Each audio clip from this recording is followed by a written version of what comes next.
Assalamualaikum warahmatullahi wabarakatuh.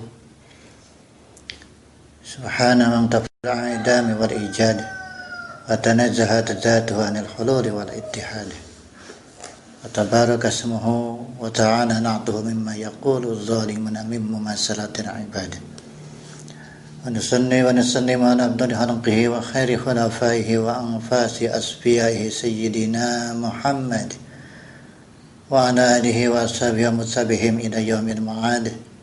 Salatu wassalamu ala daimaini qadama zakaru ahli tauhid wa ghafala an zikri ahli al-ghaflati wal inad. Amma ba'd.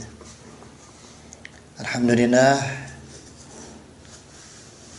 pada saat ini kita bisa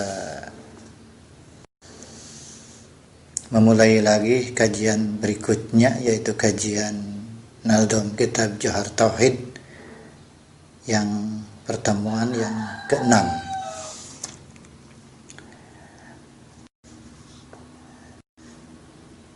Garapan kita ya pada Nadom kajian yang sekarang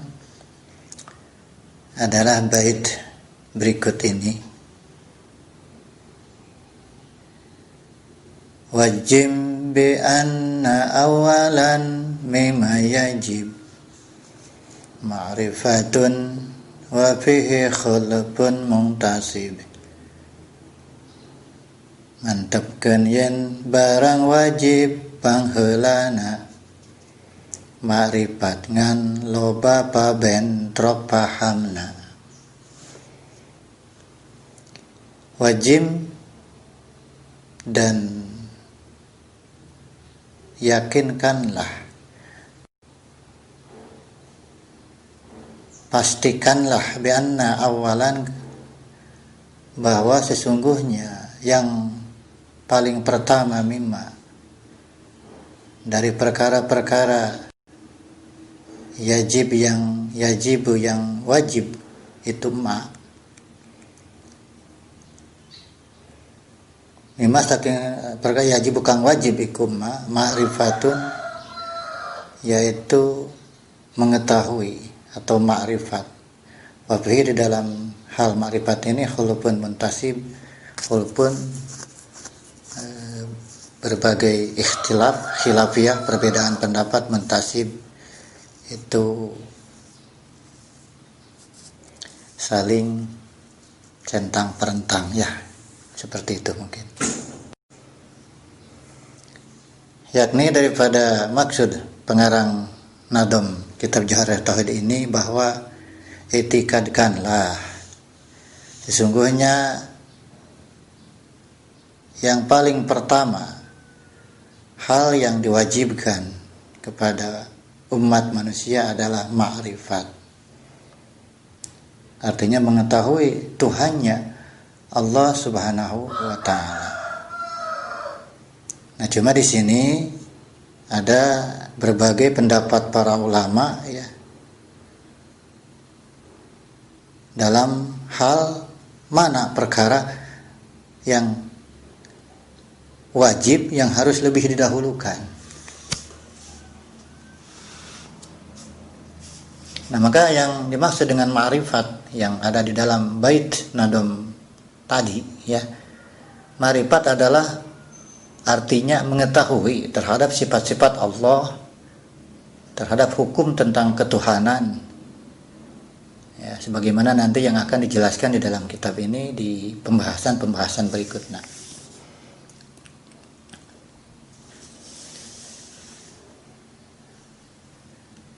Rasulullah Shallallahu Alaihi Wasallam sudah bersabda bahwa innallaha ihtajaba anil basair kama ihtajaba anil absar, bahwa Allah Subhanahu wa taala tertutup daripada penglihatan hati sebagaimana tertutup dari penglihatan mata ini, itu kan mata kita ini. Dan juga sabda Rasulullah sallallahu alaihi wasallam, tafakkaru fil khalqi wa la tafakkaru fil khaliq fa innahu la tuhitu bihil fikrah. Berpikirlah tentang makhluk-makhluk Allah dan jangan berpikir tentang pencipta, yaitu Allah Subhanahu wa taala, fa innahu la tuhitu bihal fikrah, karena sesungguhnya Allah tidak akan tercapai oleh pemikiran.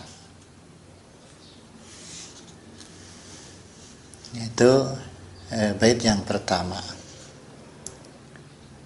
Fanzur ila nafsika summa taqili lil alamil uli summa sufli, tanjo sorangan jeung tafakuran, jagat luhur jeung handap ge sok pikiran, tajid bihi sun'an badi ala hikami, lakin bihi qama dalilul adami. Fangzur, maka lihatlah, ila nafsika, kepada dirimu. Kemudian intakil, berpindah, kita bertapakur lil alami al-ulwi, ke alam atas, yaitu langit dan isinya, sumasufli, dan alam yang bawah, yaitu bumi ini dan juga isinya. Tajid, maka engkau akan menemukan dengan cara bihi, dengan cara tadi itu, sun'an badi al-hikam,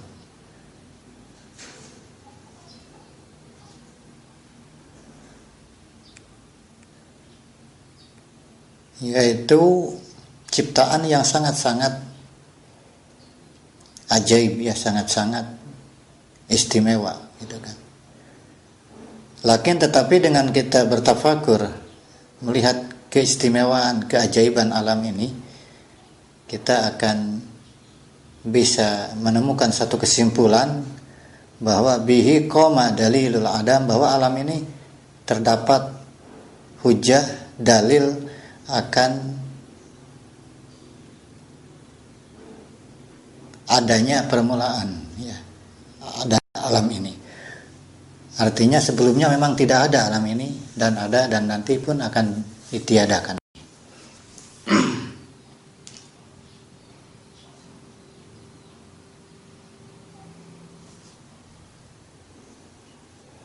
Nah, di sini pengarang kitab Nadom Joharton ini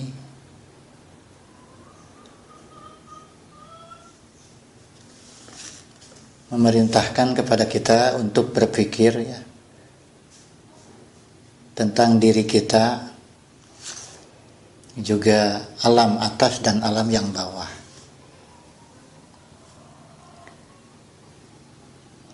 Setelah itu kita akan bisa menyimpulkan, kan, akan timbul keyakinan bahwa semua alam ini adalah berubah-ubah dan sebelumnya ada permulaannya, ya, sebelumnya tidak ada, kan, gitu.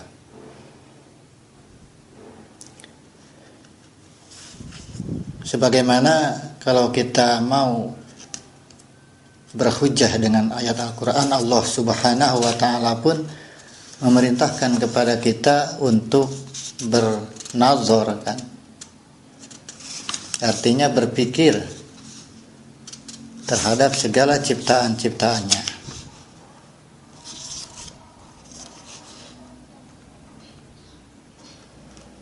Sebagaimana Allah Subhanahu wa ta'ala berfirman, afala yanzuruna ilal ibili kaifa khuliqat,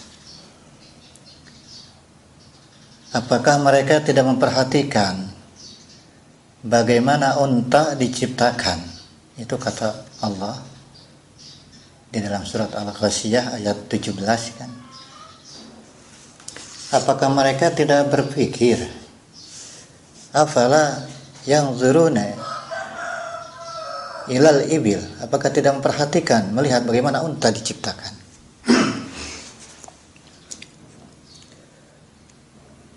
Nah, maka kita, apakah bisa kita merenungkan ayat ini tanpa memikirkan batas-batas fisik, ya, daripada unta tadi, kan, gitu. Begitu juga di dalam ayat yang lain, kan.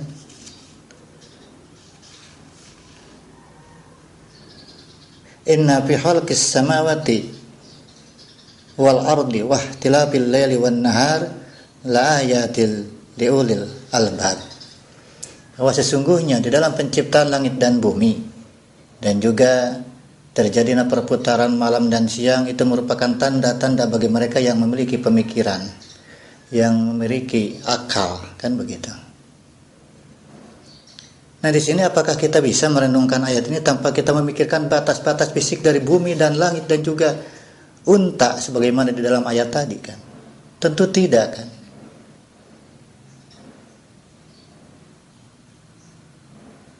Tanpa ada batasan maka tidak akan ada unta, tidak akan ada langit, tidak akan ada bumi, kan?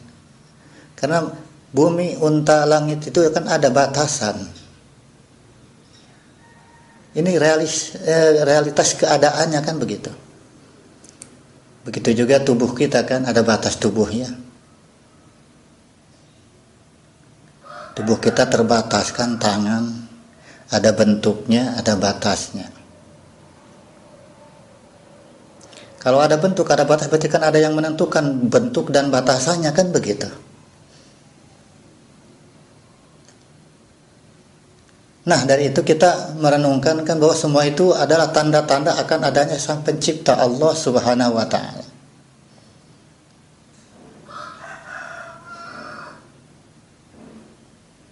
Nah, seperti itu, ya.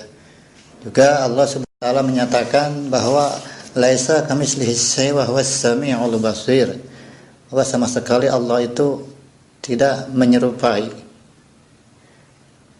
terhadap apapun selainnya.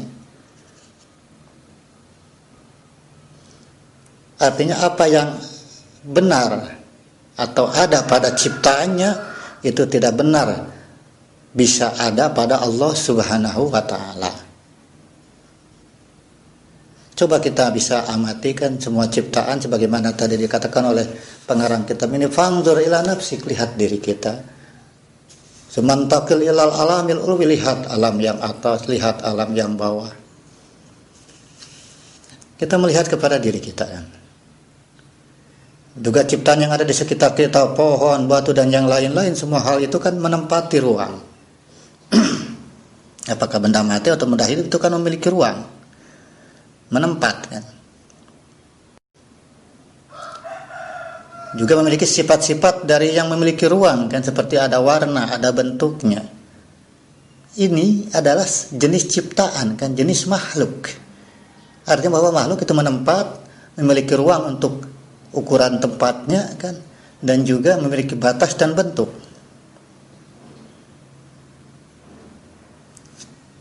Seperti itu.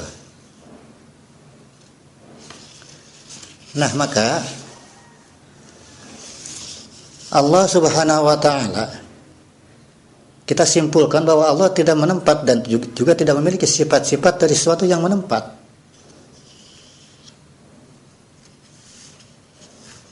Kalau Allah tidak seperti itu, artinya Allah memiliki batas, Allah memiliki bentuk atau menempat, maka keberadaan Allah ini akan sama, ya, dengan semua yang diciptakannya, dengan semua ciptaannya.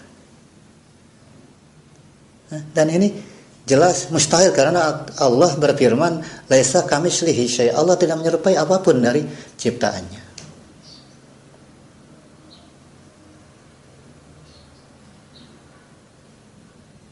Seperti itu, ya. Kemudian Allah Subhanahu wa taala juga berfirman, huwal awwalu. Allah Maha Awal. Nah, kita pahami dari ayat ini bahwa Allah itu ada sebelum sesuatu yang lain ada, karena Allah yang Maha Awal, yang pertama ada.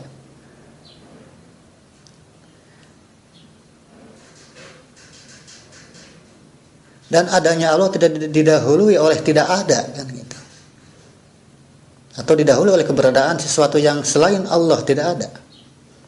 Sehingga di dalam kitab Al-Bukhari, dalam Sahih Bukhari, Rasulullah sallallahu alaihi wasallam bersabda, "Kana Allah wa lam yakun syai'un ghairuh." Allah itu ada dan tidak ada sesuatu yang lain selainnya.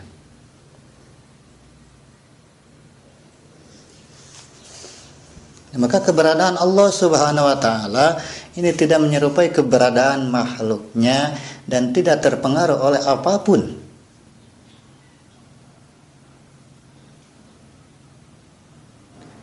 Maka kalau hal-hal fisik yang ada di alam ini kan bisa disifati dengan di dalam atau di luar sesuatu, tetapi tidak untuk zat Allah. Karena Allah pencipta segala tempat, semua bagian, apakah di luar atau bagian dalam kan. Dan Allah ada sebelum apapun ada. Jadi keyakinan yang benar, akidah yang benar adalah Allah menciptakan segala tempat dan Allah ada sebelum segala sesuatu ada. Termasuk tempat dan waktu. Sehingga Allah ada tanpa semua itu, tanpa tempat dan waktu.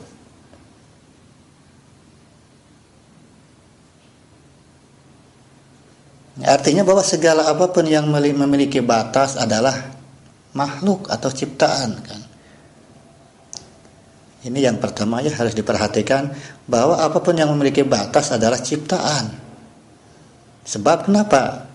Karena batas itu kan ditentukan di dalam ukuran, juga bentuknya kan gitu, dan lain-lainnya. Artinya kalau ada ukuran bentuk, ditentukan juga tempatnya, ini kan memerlukan pencipta untuk tetap ada kan, untuk bisa bentuknya seperti apa itu kan begitu.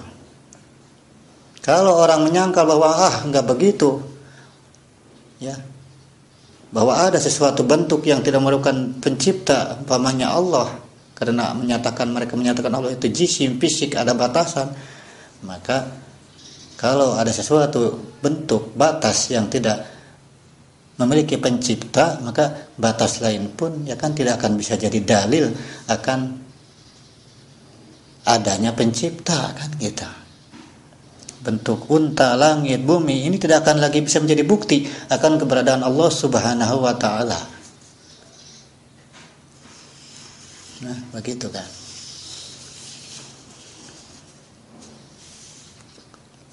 Jadi kalau kita mengklaim bahwa salah satu batas atau salah satu bentuk atau salah satu zat yang berbentuk tidak perlu pencipta, maka kita tidak dapat membuktikan bahwa batas bentuk yang memiliki batas selain itu pun membutuhkan pencipta. Sebab secara konsep kan ya, bahwa seluruh batas fisik itu kan adalah sambungan dari titik-titik membentuk garis, permukaan, ukuran kan begitu. Kemudian titik-titik tersebut terhubung ke sisi yang lain dan yang lainnya.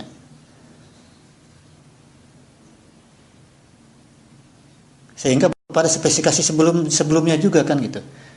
Maka ketika orang mengklaim bahwa salah satu batas tidak memerlukan pencipta, maka dia tidak bisa lagi secara logis membuktikan bahwa ada zat atau bentuk zat lain yang tidak memerlukan pencipta.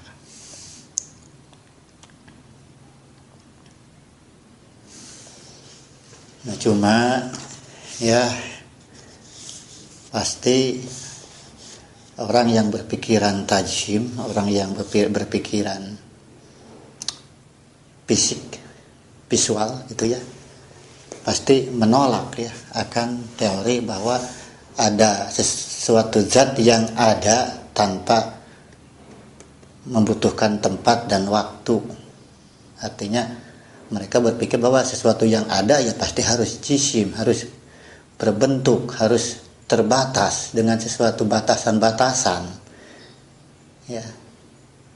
Itulah orang yang pola pikirnya atau metodologinya metodologi tajim, menjisimkan, memfisikkan segala sesuatu sehingga Tuhan pun divisualisasikan, difisikkan, ya kan, dibentukkan kan begitu. Kenapa?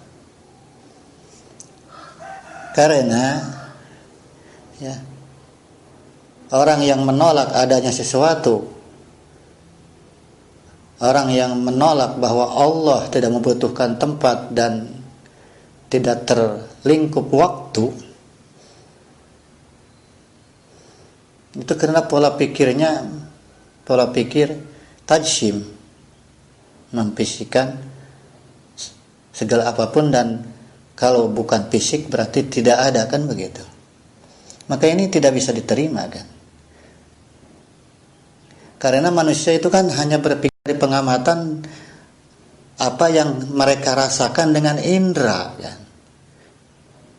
Artinya kita di dalam kehidupan sehari-hari kita kan merasakan sesuatu dengan indera kita, dengan pengamatan indera kita, bahwa segala yang dilihat, yang didengar, yang dipikirkan di kehidupan kita kan sehari-hari kita ini kan berupa fisik kan.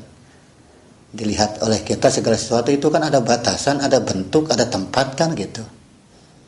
Sehingga kita menyimpulkan bahwa segala sesuatu yang ada ya harus berupa fisik, terbatas, berbentuk, dan menempatkan gitu. Nah, maka ini bukanlah satu argumen logis kan? Ini tidak logis ya, karena hanya mengkonsep dari apa yang ditemukan oleh pikiran kita sehari-hari kan. Namun yang tadi saya sebutkan adalah inti dari argumen yang sering dipakai oleh Mujassimah, oleh kaum yang mengaku manhaj salaf kan gitu. Jadi klaim mereka ini didasarkan pada imajinasi mereka yang terbatas pada apa-apa yang telah diindra dan dialami dalam kehidupan sehari-hari ini. Sehingga pikiran mereka merekam semua itu dalam pikirannya ya. Nah, setelah itu mereka tidak mampu memanipulasi rekaman ini kan dengan cara yang berbeda untuk penciptanya, untuk Allah Subhanahu wa taala. Sehingga oleh sebab itu mereka kaum Wahabiyin ini, kaum manhaj salaf ini tidak bisa mengkonsep ya kan, kemampuan mereka untuk mengkonsep ini terbatas pada rekaman ini saja kan. Sehingga setiap fakta yang tidak sejalan dengan rekaman tersebut ini sulit ditangani dan diterima oleh pikiran mereka. Nah, sehingga iblis menggunakan pola pikir ini ya, untuk berpikir bahwa tidak dapat sesuatu yang tidak dapat dibayangkan, yang bukan fisik, tidak berbentuk, tidak memiliki tempat, ini tidak bisa ada kan begitu. Sehingga mereka mengabaikan fakta bahwa imajinasi manusia itu kan didasarkan pada seperangkat terbatas, hanya pengalaman sensorik inderanya kan, dan tidak mencakup semua yang di dalam ciptaan, apalagi mencakup semua hal yang menciptakannya kan, atau semua hal yang harus ada, yang wajib ada, yaitu Allah Subhanahu wa ta'ala. Nah itu ya pola pikir ini nih yang menyebabkan banyak sekarang muncul kaum-kaum Mujassimah.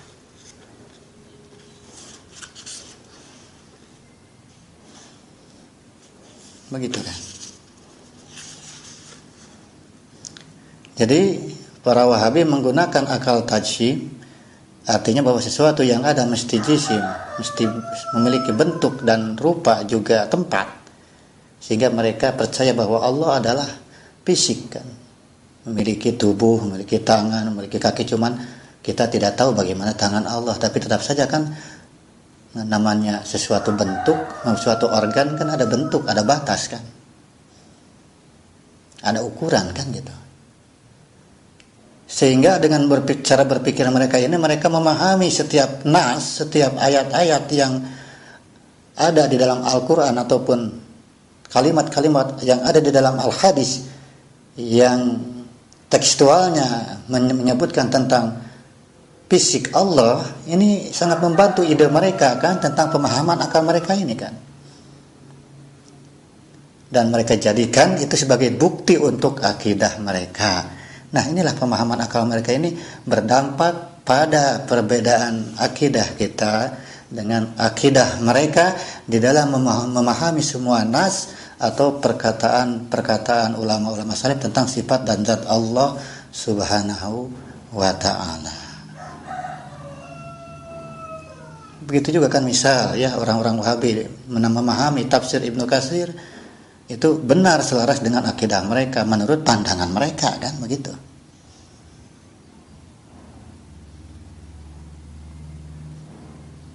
Jadi artinya kita tetap dengan akidah kita bahwa Allah tidak menyerupai apapun yang bisa dibayangkan dalam pikiran. Karena imajinasi manusia itu kan memiliki permulaan kan. Imajinasi kita kan ada permulaan. Karena imajinasi kita kan diciptakan kan. Maka apa-apa yang ada di dalam imajinasi kita itu bukanlah Allah, tidak tepat untuk Allah kan gitu.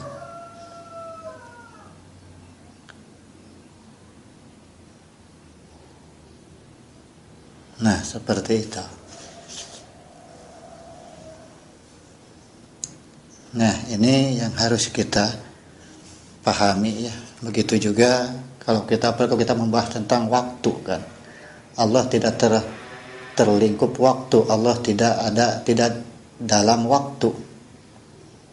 Nah, ini akan makin panjang lagi ya. Apa kita bahas juga ya sepintas ya. Bahwa waktu itu kan hanya untuk ciptaan. Waktu itu hanya untuk makhluk. Misal, ini contohnya seperti kita katakan bayi lahir kemarin atau bayi diciptakan kemarin. Nah, elemen waktu kemarin itu kan sifat waktu itu yang dibuat untuk makhluk, untuk bayi tadi kan. Artinya sifat Allah itu menciptakan bayi pada waktu kemarin. Artinya sebagai salah satu waktu untuk kelahirannya kan begitu. Nah, itulah makna keberadaan si bayi tadi. Nah, adapun Allah itu tidak melewati keadaan waktu ya. Tidak melewati waktu, keadaan waktu yang ada sebelum mencipta bayi, dan juga tidak melewati waktu setelah membuat bayi tadi. Karena Allah tidak tercakup, tidak di dalam waktu kan gitu. Juga ada di dalam ayat Al-Quran bahwa innallaha khalaqa fi sittati ayyam, kan Allah menciptakan langit bumi ini 6 hari. Nah, orang mungkin berpikiran bahwa Allah ini berubah ya kan. Selama 6 hari ini kan. Tidak ya. Allah tidak berubah. Ketika menciptakan selama 6 hari ini tidak. Yang berubah adalah ciptaannya, yang diciptakannya hari 6 hari adalah ukuran untuk makhluk, untuk ciptaannya kan begitu.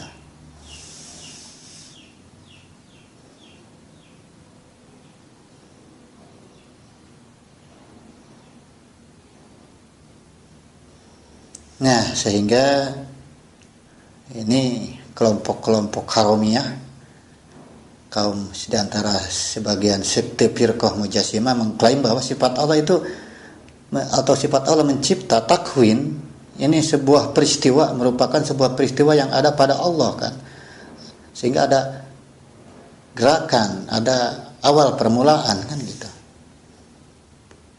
Maka harus kita pahami bahwa tindakan Allah mencipta bukanlah tindakan yang berurutan seperti tindakan kita kan, ada berurutan. Ini. Bukan kalau Allah. Tindakan Allah itu tanpa bagaimana, tidak memiliki awal atau akhir. Karena tindakan yang memiliki awal akhir ya, sekuensial ini kan, artinya sebelumnya tidak ada, kemudian melakukan tindakan jadi ada tindakan. Satu tindakan terus kan begitu ya, berurutan. Nah, tindakan-tindakan yang berurutan ini kan ada permulaan, ada akhir. Artinya kan perlu untuk diciptakan kan, menjadi adanya tindakan itu kan. Maka jika tindakan yang menciptakan tindakan tadi menjadi ada permulaannya, ini kan memerlukan pencipta juga kan. Sehingga itu dinamakan terbatas kan. Artinya tindakan menciptakan ini kan akan membutuhkan jumlah tak terbatas sebelumnya kan begitu. Nah, maka tindakan menciptakan ini kan tidak akan dapat pernah ada kan, tidak akan pernah ada ya, karena jumlah tak terbatas sampai ke belakang ini tidak pernah bisa diselesaikan, akan terus ada kan begitu. Sehingga kita menyatakan bahwa tindakan Allah menciptakan sesuatu menjadi ada itu bukanlah sebuah tindakan yang berurutan memiliki awal, sehingga Allah tidak memerlukan pencipta terhadap tindakan-tindakannya. Dengan kata lain, bahwa Allah menciptakan semesta dalam 6 hari tanpa dengan tindakan yang memiliki awal atau akhir atau berurutan, karena Allah tidak tercakup atau tidak ada di dalam waktu, kan begitu. Sehingga inilah daripada konsep akidah Asy'ariyah, yang mana dulu memang kaum salaf tidak mengkonsep ilmu kalam, cuman karena waktu itu retorika filsafat dari kaum di luar Sunni seperti Mu'tazilah, Mujassimah dan yang lain menyebar, sehingga orang bertanya kepada mereka dijawab oleh ilmu kalam yang menyimpang dari mereka. Sehingga di sini Imam Al-Asy'ari membuat metodologi ilmu kalam untuk membantah paham-paham yang menyimpang dari sekte-sekte yang sesat yang ada di masa beliau setelah lewat generasi salaf. Jadi itu yang penjelasan daripada nadum pangdur ila nafsika summa taqil lil alamil ulwi summa sufli tajid bihi sunan badi al hikami lakin bihi qama dalilul adami. Nah, kemudian wa kullu ma zaza alaihi al adamu alaihi qat'an yastahilul kidamu. Kabeh barang nu wenang persifat Adam eta pasti moal persifatan kidam. Artinya apapun yang memiliki sifat lawazim Adam, memiliki sifat tidak ada atau baru ada permulaannya, maka tidak akan bersifat kidam. Tidak akan bersifat kidam artinya tidak memiliki permulaan. Yakni seluruh sesuatu yang baru, ya, makhluk ini kan memiliki lawazim, sifat-sifat yang berubah, yang artinya ada permulaan, artinya sebelumnya tidak ada. Maka mustahil hal-hal seperti itu kidam, artinya. Nah, ini akhir daripada kajian kita bait Nazm Jawhar Tauhid yang untuk kajian akhir, kajian ke-6 ini. Mudah-mudahan bisa dipahami. Wallahu muwaffiq ila aqwamit thoriq. Assalamualaikum warahmatullahi wabarakatuh.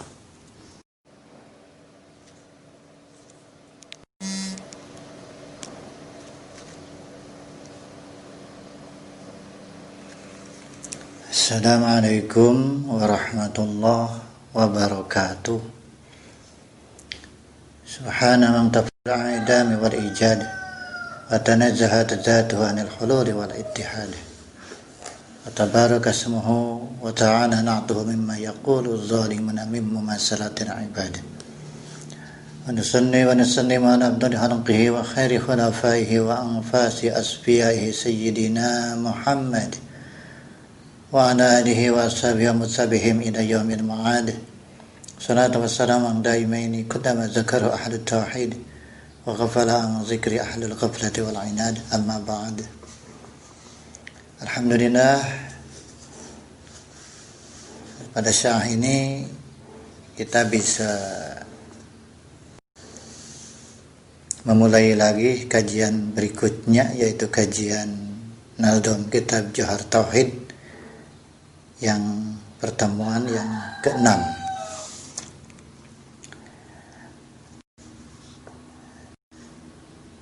Garapan kita ya pada Nazm kajian yang sekarang adalah bait berikut ini. Wajib bi anna awalan mimma yajib ma'rifatun wa fihi khulqun muntasib. Mantapkeun yen barang wajib pangheulana ma'rifat ngan loba pabentrok pahamna. Wajib dan yakinkanlah, pastikanlah bianna awalan, bahwa sesungguhnya yang paling pertama mimma, dari perkara-perkara yajibu yang wajib itu mimma saking perkara yajib kang wajib ikum ma'rifatun, yaitu mengetahui atau ma'rifat. Wa fihi, di dalam hal ma'rifat ini khulufun muntasib, walaupun berbagai ikhtilaf khilafiyah, perbedaan pendapat muntasib itu